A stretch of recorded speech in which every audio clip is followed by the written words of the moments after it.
Movie की शुरुआत में हम एक स्पेसशिप को देखते हैं जो तेजी से जमीन की तरफ बढ़ रहा था और कुछ ही देर में वो जमीन पर एक नदी के पास क्रैश हो जाती है।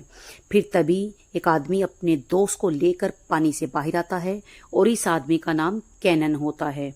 फिर हम देखते हैं कि कैनन का साथी अब मर चुका था, लेकिन उसकी जान क्रैश की वजह से नहीं गई थी क्योंकि उसके सूट पर बड़े बड़े पंजों के निशान थे। तभी कैनन को नदी में एक बॉक्स तैरता हुआ दिखाई देता है और वो बॉक्स दरअसल कंप्यूटर होता है जो इन्हीं का था।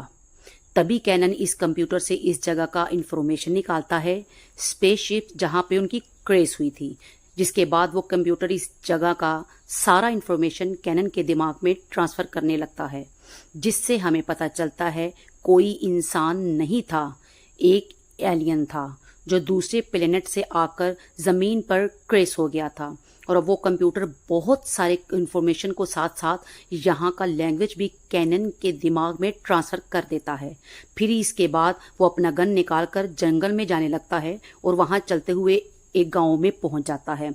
तो हम देखते हैं कि ये गांव पूरी तरह तबाह हो चुका था।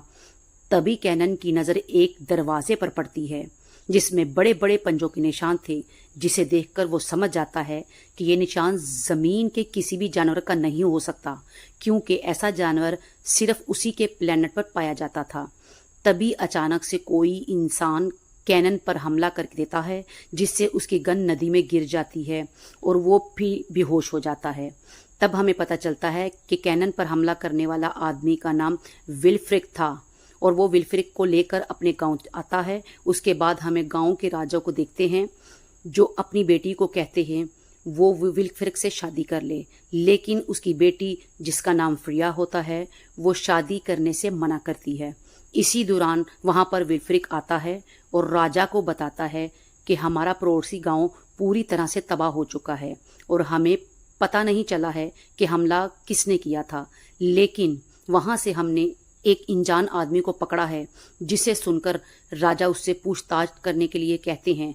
तभी वुल्फ्रिक कैनन के पास जाकर उससे पूछता है इस गांव में हमला किसने किया था, जिस पर कैनन बताता है इस गांव पर हमला एक मॉन्स्टर ने किया था और मैं उसका शिकार कर रहा था, जिसे सुनकर वुल्फ्रिक हंसने लगता है। तभी कैनन इन पर हमला करके वहां से भागने की कोशिश करता है, लेकिन वो तीनों फिर से उसे पकड़कर वहीं बांध देते हैं। फिर इसी तरह हम देखते हैं कि अचानक से वही मॉन्स्टर उनके गांव पर हमला करता है और गांव के बहुत सारे लोगों को मार देता है। फिर वो उनमें से कुछ लोगों को लेकर वहां से चला जाता है। उसके बाद गांव के राजा कैनन को अपने पास बुलाता है, उससे पूछते हैं कि ये हमला आखिरकार कौन कर रहा है और तुम उसके बारे में क्या जानते हो, जिस पर कैनन बताता है कि उस मॉन्स्टर को हमें लोग मॉर्विन कहते हैं और वो मेरे स्पेसशिप में छुपकर यहाँ आया था जो तुम्हारे गांव के पास क्रैश हुआ था और वो बहुत ही खतरनाक मॉन्स्टर है। इसके सामने जो भी आता है उसे वो मार देता है, लेकिन उसकी बात पर कोई भी भरोसा नहीं करता। कभी कैनन कहता है अगर उसे मारना चाहते हो तो मुझे भी अपने साथ ले चलो, जिस पर वो लोग अगले ही दिन कैनन को साथ लेकर मॉर्विन की तलाश में जंगल की तरफ निकल जाते हैं।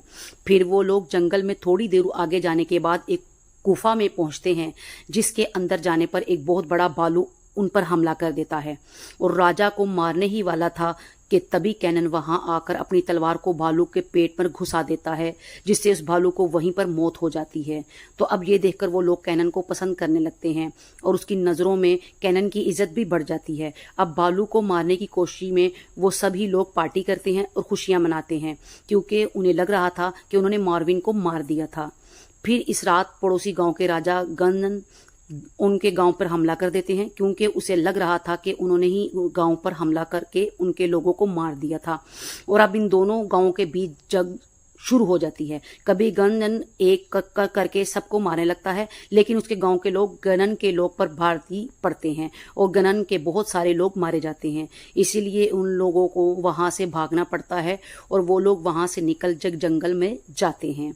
फिर कुछ देर बाद जब वो लोग जंगल में होते हैं तभी मॉर्विन गनन के साथियों पर हमला कर देता है।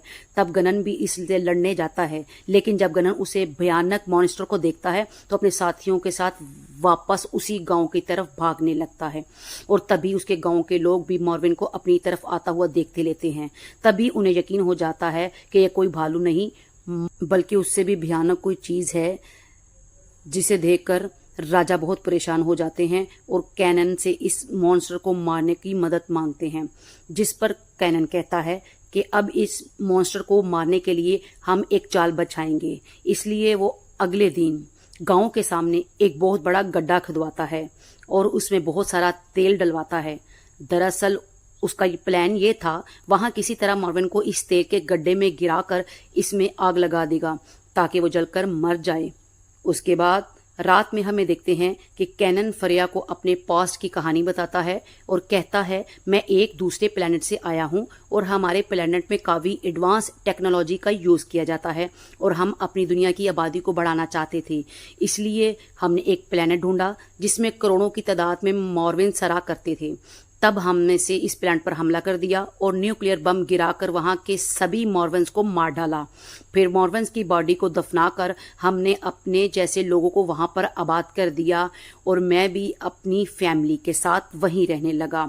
लेकिन एक दिन जब मैं अपने मिशन के लिए जा रहा था तो रास्ते में हमें पता चला कि एक मॉर्विन बच गया था और हमारे जाने के बाद उसने वहां घुसकर वहां के सारे लोगों को मार दिया, जिसमें मेरी फैमिली भी थी, जिसे कहते हुए वो काफ़ी इमोशनल हो जाता है। और उसके बाद कैनन और वॉल्फ्रिक मॉर्विन को ढूंढने के लिए बाहर जाते हैं।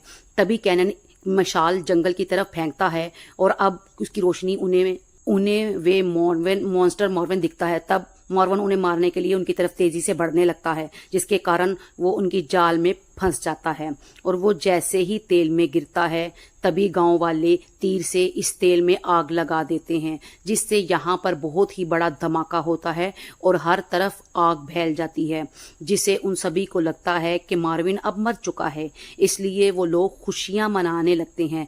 लेकिन तभी एक और मॉर्विन दिखाई देता है और इस मॉर्विन का बच्चा था, जिसे देखकर सभी औरतें वहां से भागने लगती हैं। तब ये देखकर राजा अपनी बेटी फ्रेया को बचाने के लिए अंदर जाने लगता है और मॉर्विन से लड़ने लगता है। वहीं दूसरी तरफ हम देखते हैं कि इस मॉर्विन पर आग का कोई असर नहीं होता और वहां बाहर निकलकर वहां के लोगों को मारने लगता है। वहीं दूसरी तरफ हम देखते हैं कि इन सब में यहाँ का राजा भी मारा जाता है और वो पूरा गांव तबाह हो जाता है।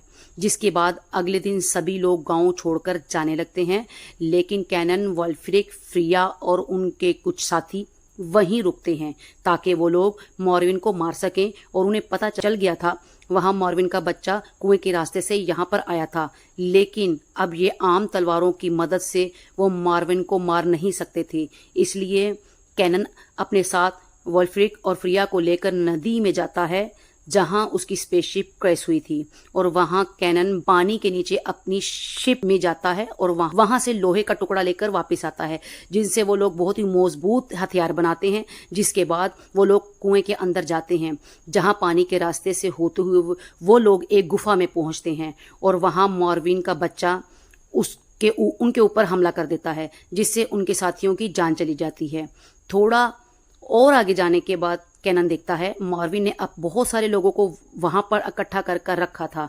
तभी फिर से वो मॉर्विन का बच्चा फ्रेया को मारने के लिए उसकी तरफ बढ़ता है, लेकिन तभी वो कैनन की बनाए हुए तलवार से उस मॉर्विन के बच्चे को मार डालती है।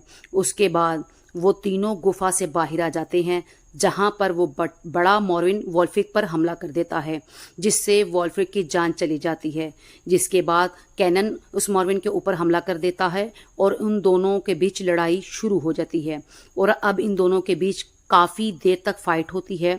कभी मॉर्विन कैनन का हाथ पकड़कर पहाड़ी से लटक जाता है, इसलिए कैनन अपनी तलवार से मॉर्विन का हाथ काट देता है, जिससे मॉर्विन पहाड़ी से नीचे गिरकर मारा जाता है। जिसके बाद वो दोनों किसी तरह वहां से निकलकर पहाड़ी के ऊपर आ जाते हैं और तभी वो दोनों गांव के लोगों को भी देख लेते हैं जो नाव से जा रहे थे। तब वो दोनों आवाज़ देकर उन्हें वापस बुलाते हैं। उसके बाद कैनन अपनी शिप के पास जाता है जहां उसका ट्रैकर डिवाइस भी एक्टिवेट हो गया था, इसलिए अब उसके दूसरे प्लैनेट के लोग उसको लेने के लिए यहाँ आ रहे थे। पर कैनन को लगता है कि कहीं वो लोग मॉर्विन के प्लैनेट की तरह यहाँ पर भी कब्जा ना कर लें, इसीलिए वो अपनी तलवार से इस ट्रैकिंग डिवाइस को तोड़ देता है, जिससे उसके लोगों की स्पेसशिप वापस चली जाती है। उसके बाद हम देखते हैं कि कैनन को उस गांव का राजा बना दिया जाता है और वो फुरिया से शादी भी कर लेता है और उसके साथ ये मूवी यहीं पर ख़त्म हो जाती है।